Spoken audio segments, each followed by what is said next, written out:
এখন মাননীয় প্রধানমন্ত্রী আপনাকে আমাদের সাধারণ জনগণ যারা আছি মধ্যম ফ্যামিলির আমাদের পক্ষ থেকে আপনাকে ঈদ মোবারক, ঈদের শুভেচ্ছা এবং আপনার জন্য দোয়া রইল।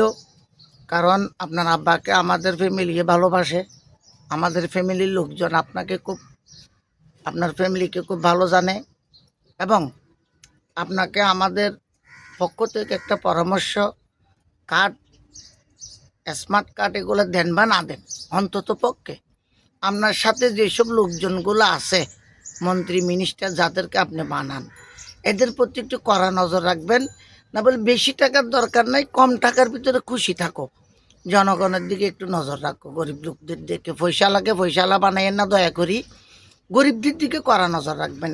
যদি ধনী ব্যক্তিদের দিকে যদি আপনি নজর রাখেন তাহলে আল্লাহর থেকে আপনি সরে যাবেন, আর যদি গরিবদের দিকে যদি আপনি নজর রাখেন ইনশাল্লাহ আপনার নাম ইতিহাসে থেকে যাবে। এটা 100 এটার লাই বলে কোনো সন্দেহ নেই। কিন্তু ইতিহাস দেখবেন যে যারা গরিবদের পক্ষে কাজ করছে এদেরকে আমরা এখনও স্মরণ করি, সবাই আপনিও করেন আমিও করি। কিন্তু আপনার আব্বার আদর্শটা ছিল কিন্তু সূক্ষ্ম আদর্শ। আপনার আব্বার আদর্শটাকে আমরা শ্রদ্ধা করি, কারণ আপনার আব্বা যাই হোক না কেন দেশকে ভালোবাসছে, জনগণকে ভালোবাসছে। কিন্তু বাঙালি তো অ্যাকচুয়ালি এই কি বলে যে চুতিয়া বাঙালি, আমরা যার খাই তার গান গাই, তো এই ভালো মন্দর বিচার করি না, এটা সত্য। কিন্তু এর জন্য তো আর আপনি ফালাই দিতে পারবেন না, আপনার সবাইকে লাইনে আনতে হবে, ধীরে ধীরে বুঝাইতে হবে যে আমরা একটা জাত, আমরা একটা জাতি, আমাদের একটা মান সম্মান আছে। এই পৃথিবীতে আমাদের বাঁচতে হলে মান সম্মান নিয়ে বাঁচতে হবে।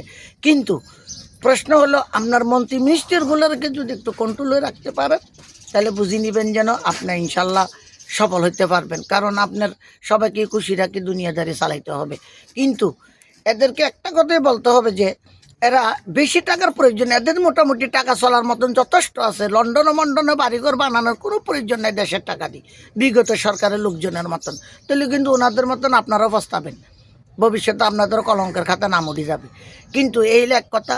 আরেকটা কথা, আপনার আব্বা ফিরাউলিয়াদেরকে ভালোবাসতেন, আপনিও ভাসেন দেখতেছি। কিন্তু আপনার লোকজন যাতে এদেরকে, যারা এদের কর্মীরা আছে এদেরকে ছোটোখাটো যার যেরকম যোগ্য আছে ওরকম যোগ্য হিসেবে কাজ কাম ধরাই দিবে।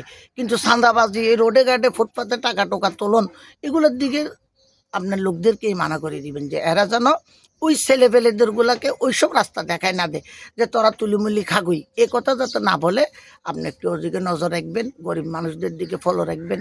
কারণ গরিবরা হইলো যে সরকারমুখী, গরিবরা দুই দিকে মুখী থাকে, এক হলো আল্লাহমুখী, দ্বিতীয় হলো দেশের সরকারের দিকে তাকায় থাকে।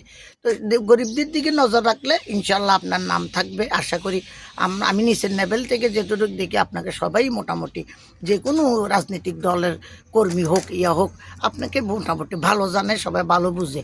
আপনি বিগত সময়গুলো আপনার মানুষের কথা ধরে ভুল করে ফেলছেন। আপনার আম্মু থাকতে আপনার আম্মু কিন্তু হয়তো বা আপনাকে বুঝাইতে পারে না, আপনিও বুঝেন না হয়তো বয়সের কারণে। কিন্তু এখন বর্তমানে আপনার থেকে বুঝতে হবে আপনার তো কোনো ছেলে মেয়ে নেই, আপনার মেয়ে আছে ছেলে নেই। কিন্তু আপনার ছেলে নেই যে আমরা আপনাদের ছেলে মেয়ে ওইটা